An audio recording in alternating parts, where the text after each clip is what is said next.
요한복음 18장 33절부터 요한복음 18장 33절부터 37절까지 말씀을 봉독합니다. 빌라도가 다시 관저 안으로 들어가 예수를 불러내어 물었다. 당신이 유대 사람들의 왕이요?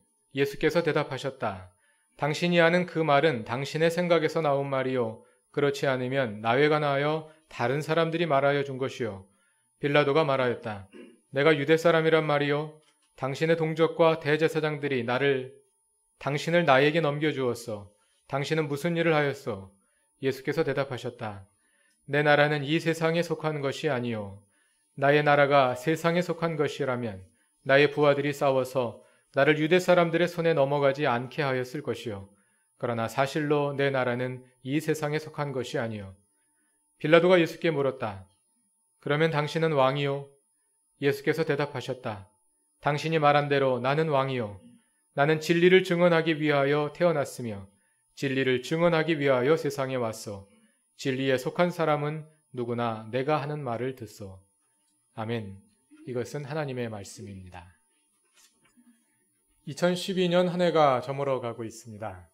오늘이 11월 셋째 주일입니다만 교회력상으로는 오늘이 벌써 마지막 주일입니다.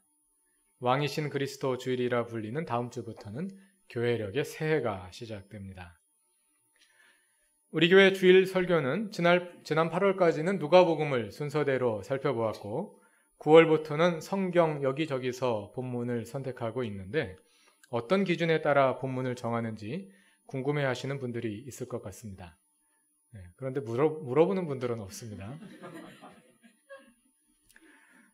금년 9월 이후는 렉셔너리라고 부르는 성서 정과에 따라 설교 본문을 정하고 있습니다. 성서 정과는 전 세계의 교회가 함께 사용하는 것을 한국교회 실정에 맞게 수정한 것으로 매주 구약에서 하나, 복음서에서 하나, 복음서 이외의 신약성경 다른 책에서 하나 이렇게 세 개의 본문이 정해져서 나옵니다. 성서 정과는 설교가 성경책 어느 한 부분에 집중되지 않고 가능한 한 성서 전체를 설교하도록 도와줍니다. 우리 교회 주일 설교는 성서 정과를 기본으로 하고 때에 따라 절기나 특별한 이슈가 있을 때에만 다른 본문을 선택하는 방식으로 설교 본문을 정하고 있습니다. 오늘 본문도 성서 정과를 따라왔습니다. 오늘 본문이 요한복음 18장 33절부터 37절까지 말씀은 예수께서 신문을 받으시던 빌라도의 법정에서 나눈 대화입니다. 예수께서 산헤드린과 빌라도의 법정에서 신문 받으시는 과정은 사복음서에 상세히 기술되어 있습니다. 그 가운데 빌라도가 예수를 신문하는 내용을 보면 사복음서 공히 빌라도는 자기 앞에 끌려 나온 예수를 향하여 당신이 유대인의 왕이요? 이렇게 묻습니다. 그것은 예수가 유대인의 왕, 즉 로마에 저항하여 반란을 꾀하는 정치범의 죄목으로 고소되었기 때문에 피고인을 향해 다짜고짜 내가 유대인의 왕을 자처하는 반란의 주모자이냐 하고 묻는 것입니다. 아마도 매우 거만하고 조롱하는 말투였을 것입니다. 왜냐하면 빌라도가 예수가 진짜 유대인의 왕인지 아닌지 궁금해서 묻는 것은 아니었기 때문일 것입니다. 이처럼 사복음서는 공통적으로 예수가 정치범으로 십자가에 처형되셨음을 보도하고 있습니다. 그것은 십자가라는 형벌 자체가 반로마 정치범들을 위한 처형 방법이었다는 점에서 역사적 사실에도 부합합니다. 그러나 이와 함께 사복음서가 공통적으로 보여주는 것은 그것이 누명이었다는 사실입니다. 예수는 하나님 말씀의 선포자였고 가난한 사람들의 친구요 병든 사람들의 치유자였지 정치혁명가가 아니었다는 것. 그리고 로마 총독 빌라도 자신이 그 점을 분명히 인지하고 있었다는 것. 그래서 사실 그는 예수를 살려주고자 했다는 것. 이것을 사복음서가 또한 공통적으로 보여줍니다. 당신이 유대인의 왕이냐고 묻는 빌라도의 질문에 대해서 36절에서 예수님은 이렇게 대답하십니다. 내 나라는 35절 몇 절인가요? 36절 맞습니까? 맞네요. 네. 내 나라는 이 세상에 속한 것이 아니요. 나의 나라가 세상에 속한 것이라면 나의 부하들이 싸워서 나를 유대 사람들의 손에 넘어가지 않게 하였을 것이요. 그러나 사실로 내 나라는 이 세상에 속한 것이 아니요. 예수님의 나라가 이 세상에 속한 것이 아니라는 말을 잘못 읽으면 하나님이 다스리는 영역과 세상 나라의 영역이 따로 있다는 말로 오해할 수 있습니다. 이 세상은 빌라도 내가 다스려라. 내가 다스리는 영역은 눈에 보이지 않는 저 하늘 다른 영역이다. 이렇게 말씀하시는 것으로 오해될 수 있습니다. 그런 뜻이 아닙니다. 이 세상 어디에도 하나님의 다스림을 벗어난 영역은 없습니다. 내 나라는 이 세상에 속하지 않았다. 이 말을 직역하면 내 나라는 이 세상으로부터 나오지 않았다입니다. 헬라어를 영어로 직역하자면 My kingdom is not out of this world. 이런 뜻입니다. 이 세상으로 나온 것이 아니라면 그것은 위로부터, 즉 하나님으로부터 왔다는 뜻이겠지요. 요한복음 17장 14절 이하를 보면 18장 바로 앞에 있는 17장입니다. 한번 찾아보셔도 좋겠습니다. 요한복음 17장 14절 이하를 보면 체포되시기 전에 제자들을 위해 드린 마지막 기도에서 예수님은 자신이 세상에 속하지 않은 것과 같이 그의 제자들도 세상에 속해 있지 않다고 말씀하십니다. 그러나 15절이 보여주듯이 예수께서 하나님께 비는 것은 그들을 세상에서 데려가시는 것이 아니라 악한 자에게서 그들을 지켜주시는 것입니다. 왜냐하면 18절에서 말씀하시는 것처럼 하나님께서 예수를 세상에 보내신 것과 같이 예수도 그의 제자들을 이 세상에 보냈기 때문입니다. 이 세상에 속하지 않았다는 말은 이 세상에 있지 않다는 뜻이 아닌 것이죠. 우리는 이 세상에 보냄받았습니다. 그러나 우리는 이 세상에 속하지 않았습니다. 그래서 우리는 이 세상에 살되 이 세상의 방식으로 살아가지 않습니다. 우리는 이 세상에 살지만 하늘에 속한 사람들로 살아갑니다. 예수의 방법으로 살아갑니다. 오늘 본문인 18장 36절에서 예수님이 나의 나라가 이 세상에 속한 것이라면 나의 부하들이 싸워서 나를 유대 사람들의 손에 넘어가지 않게 하였을 것이다 하고 말씀하시는 것은 바로 그런 뜻입니다. 하나님의 나라는 세상 나라와는 다른 방법으로 세워지고 다른 방법으로 다스려진다는 것입니다. 앞에서 살펴본 것처럼 예수가 정치범의 제목으로 십자가에 처형되셨다는 것, 그리고 그것은 유대 지도자들의 음모에 의한 누명이었다는 사실에서 사복음서의 보도는 일치합니다. 그런데 조금씩 다른 각도에서 서술하는 사실도 있습니다. 그것은 유대 지도자들이 왜 예수를 죽이려고 했는가? 예수를 죽이기 위해서는 정치범의 제목으로 거는 것이 가장 좋았기 때문에 예수를 정치범의 제목으로 걸긴 했지만 실제로 유대 지도자들이 왜 예수를 죽이려고 한 것인가 하는 데에 대해서는 사복음서가 조금씩 다른 각도에서 설명하고 있습니다. 그런데 그 가운데서 유대 지도자들의 정치적인 의도를 가장 분명히 드러내어 보여주는 책은 요한복음입니다. 요한복음 11장 45절 이하를 보시면요.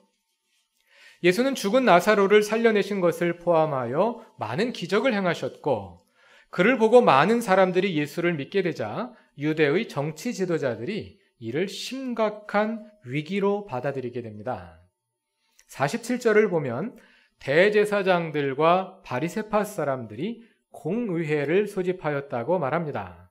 여러분들이 잘 아시는 것처럼 공의회, 즉 사내들이는 유대인들의 자치의회로서 오늘로 말하자면 입법뿐 아니라 사법, 행정까지 모두 가지고 있는 유대 최고의 권력기관입니다. 사내들인의 의장은 대제사장이고 유대인의 장로들이 의회 구성원이 됩니다. 그러니까 본문에 나오는 대제사장과 바리새파 사람들은 공의회의 구성의원으로서 말하자면 종교 지도자일 뿐만 아니라 정치 지도자로 등장하고 있는 것입니다. 지금 유대의 최고 권력자들이 한 자리에 모여서 예수에 관해 어떻게 대처할지를 의논하고 있습니다. 47절과 48절에 그 내용이 기록되어 있습니다. 요한복음 11장 47절, 48절을 다 같이 읽어보겠습니다. 그래서 대제사장들과 바리새파 사람들은 공의회를 소집하여 말하였다. 이 사람이 표징을 많이 행하고 있으니 어떻게 하면 좋겠습니까? 이 사람을 그대로 두면 모두 그를 믿게 될 것이요. 그렇게 되면 로마 사람들이 와서 우리의 땅과 민족을 약탈할 것입니다. 얼핏 읽으면 굉장히 요즘 말로 뭐라고 해야 되나요? 네. 뻘쭘하게 들린다 그래야 되나? 네. 이해가 잘 안 되는 이야기죠. 네. 많은 사람들이 예수를 따라가고 있습니다. 이 사람들을 그대로 두면 모두 그를 믿게 될 것이요. 거기까지는 이해가 되는데 그렇게 되면 로마 사람들이 와서 우리 민족을 약탈할 것입니다. 네. 이 사람들은 지금 정치가들이 모여 있기 때문에 정치적인 논리 과정을 설명할 필요가 없습니다. 척하면 척으로 통하는 거죠. 네. 유대 권력자들은 예수를 따르는 사람들이 많아지게 되면 그것을 로마가 정치적 위협으로 여기게 될 것이라고 판단하고 있는 겁니다. 그래서 그들은 예수의 세력이 커져서 로마가 직접 개입하기 전에 그를 제거해야 한다고 정치적 판단을 내리고 있는 것입니다. 49절 이하를 보면 그들은 예수 한 사람을 제거함으로써 민족 전체를 로마의 분노로부터 구해낼 수 있다는 대제사장 가야바의 제언에 따라 예수를 죽이기로 작정하고 그 방도를 찾기 시작합니다. 유대 지도자들의 정치적 성격은 재판 과정에서도 잘 드러납니다. 요한복음 19장 12절에서 빌라도가 예수의 무죄를 확신하고 그를 놓아주려 하자 그들은, 유대 지도자들은 만일 당신이 이 사람을 놓아주면 당신은 황제의 충신이 아니라고 오히려 빌라도를 압박합니다.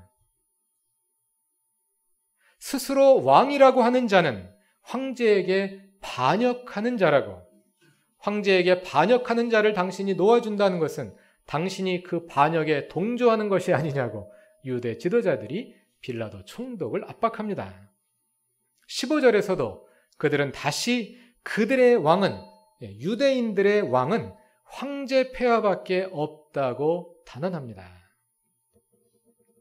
누가복음에서도 확인한 바 있습니다만 여기서도 유대 지도자들은 하나님의 종이 아니라 로마 제국의 하수인들로, 그리고 하늘의 방식으로 살아가는 신앙인으로 보다는 이 세상에 속하여 이 땅의 방식으로 살아가는 정치가들로 나타납니다.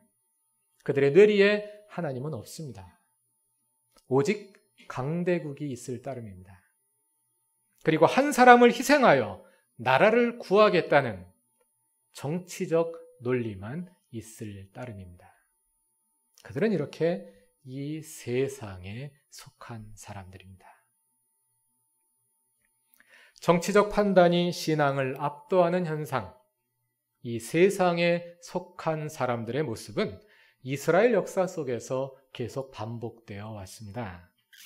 몇 주 전 수요 성경 공부와 금요 심야 기도회를 통해서 이사야서에 등장하는 왕들의 행동을 살펴본 바 있습니다만 거기서도 우리는 유다의 왕들이 하나님을 신뢰하지 못한 채 힘의 논리를 따라 정치적 판단을 내리고 결국은 그 논리에 따라 무너지는 것을 보았습니다.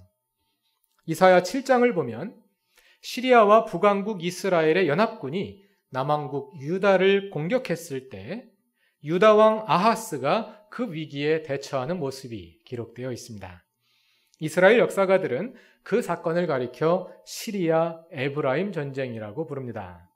우리가 남왕국과 북왕국이 이스라엘 둘로 나누어져 있을 때 북왕국을 이스라엘이라고 부르고 남왕국을 유다라고 부르지 않습니까? 근데 사실 이스라엘이라는 말은 꼭 북왕국만 가리키는 말이 아니라 그 전체를 가리키는 말로도 쓰이고요. 또 유다라는 말도 그 전체를 가리키는 말로 쓰입니다. 이스라엘 사람을 유다인이라고 부르니까요. 그러니까 이스라엘 그러면 그게 북왕국을 가리키는 건지 아니면 전체를 가리키는 건지 헷갈릴 수가 있죠. 그래서 시리아 이스라엘 전쟁이라고 부르지 않고 이스라엘을 가리키는 또 다른 말이 있는데 에브라임입니다. 성경에서 북왕국 이스라엘을 가리켜서 에브라임이라고도 부르거든요. 그래서 시리아와 북왕국 에브라임이 남왕국에 쳐들어온 전쟁이다. 그래서 시리아 에브라임 전쟁이라고 부릅니다. 시리아 에브라임 전쟁이 일어나는 것은 기원전 733년입니다. 팔레스타인 동쪽 메소포타미아 지역에서 흥기한 신아시리아의 티그랏빌레셀이 제국 팽창 정책을 시작하여 그 세력을 팔레스타인 쪽으로 확대해 오고 있었습니다. 팔레스타인 지역에서는 이에 대항하는 동맹 세력이 형성되었는데 그 동맹을 주도한 나라들은 이스라엘 북쪽에 있는 시리아와 북왕국 이스라엘, 즉 에브라임이었습니다. 시리아와 에브라임 연합군은 남왕국 유다를 압박하여 반아시리아 동맹에 가담시키려고 아하스 왕을 공격해 온 것입니다. 그 정황은 이사야 7장 1절 이하와 열왕기하 16장 5절부터 10절에 기록되어 있습니다. 시리아 에브라임 연합군의 공격을 받고 남왕국 유다는 크게 흔들립니다. 그래서 이사야 7장에서 하나님께서 예언자 이사야를 아하스 왕에게 보내어 말씀하십니다. 정신을 바짝 차리고 침착하게 행동하여라. 시리아와 에브라임이 아무리 세력을 떨친다고 하더라도 타다감한 부직갱이에서 나오는 연기에 불과하다. 두려워하거나 겁내지 말아라. 그들의 계략이 성공하지 못할 것이다. 이렇게 하나님께서 이사야를 통해 아하스에게 말씀하십니다. 그러나 유다왕 아하스는 하나님의 약속을 믿지 못합니다. 심지어는 예언자 이사야가 그를 격려하여 하나님께서 함께 하심을 보여주는 징조를 요구하라고, 어떤 징조든지 하나님께 요구하면 하나님께서 보여주실 것이라고 격려합니다. 그럼에도 불구하고 아하스는 하나님을 믿지 못합니다. 그는 세상에 속한 사람이었기 때문입니다. 그는 유다의 왕으로서 하나님이 세우신 나라를 이 세상에 속한 나라로 만들어버렸습니다. 열왕기하 16장 5절 이하를 보면 이 위기를 벗어나기 위해 아하스는 하나님께 나아가는 것이 아니라 오히려 강대국 아시리아를 찾아가서 조공을 바치고 우리를 지원해달라고 요청합니다. 아시리아는 아하스의 요청에 따라 시리아로 진격해서 다마스커스를 함락시키고 그 전투에서 시리아 왕 르신은 전사합니다. 아하스 왕은 대세가 아시리아에 있다는 것을 읽은 것입니다. 정치가로서 훌륭한 판단이었는지도 모릅니다. 그러나 그 결과 아하스의 유다는 시리아 에브라임 동맹군의 위협을 벗어나지만 그 대가로 이제는 아시리아에 종속되어 버립니다. 유다는 아시리아의 봉신국가로서 조공을 바칠 뿐만 아니라 아시리아의 종교 정책에 따라 아시리아 국가 종교를 끌어들여 예루살렘 성전 구조를 바꾸고 종교 혼합 정책을 펴게 됩니다. 그 자세한 기록을 열왕기하 16장 10절 이하에서 찾아볼 수 있습니다. 정치 세계에 은혜란 없습니다. 정치 세계는 반드시 대가를 요구하는 세계입니다. 은혜는 오직 하나님께만 있습니다. 그래서 우리가 은혜로 살 수밖에 없는 것입니다. 그런데 이사야서를 계속해서 읽어나가다 보면 36장 이하에서 비슷한 일이 또 일어납니다. 한 번만 더 일어났겠습니까? 계속해서 반복되었겠지요. 기원전 725년 남왕국 유다의 히스기야가 왕으로 즉위합니다. 히스기야는 다윗 이래 가장 훌륭한 왕으로 평가받는 사람입니다. 그는 25세 왕이 되어 유다의 왜곡된 종교를 개혁하고 하나님 보시기에 정직하게 행합니다. 뿐만 아니라 히스기야는 그동안 아시리아에 바치던 조공을 중단합니다. 그것은 참으로 대담한 신앙적 결단이었습니다. 하나님은 그러한 히스기야를 형통하게 하셔서 나라를 평온하게 하시고 그 세력을 펼쳐서 원수 나라인 블레셋을 무찔러 세력을 확장하게 하십니다. 그러나 아시리아의 세력은 계속해서 확장되고 있었습니다.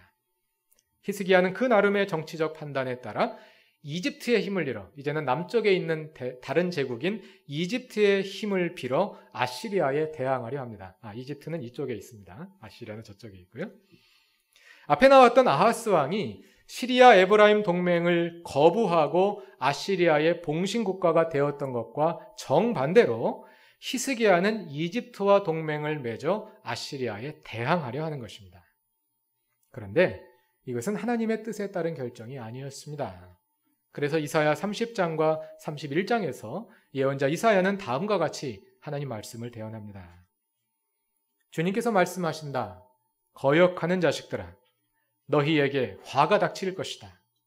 너희가 계획을 추진하지만 그것들은 나에게서 나온 것이 아니며 동맹을 맺지만 나의 뜻을 따라 한 것이 아니다. 너희가 나에게 물어보지도 않고 이집트로 내려가서 바로의 보호를 받아 피신하려 하고 이집트의 그늘에 숨으려 하는구나. 바로의 보호가 오히려 너희에게 수치가 되고 이집트의 그늘이 오히려 너희에게 치욕이 될 것이다. 아하스의 선택은 먼저 나왔던 왕 아하스의 선택은 아시리아에 투항하는 것이었습니다. 반면에 히스기야의 선택은 그 아시리아에 대항하는 것이었습니다. 근데 하나님은 둘 다 아니랍니다. 아시리아에 투항하는 것이 맞습니까? 저항하는 것이 맞습니까? 그것이 중요한 것이 아니라는 것이지요.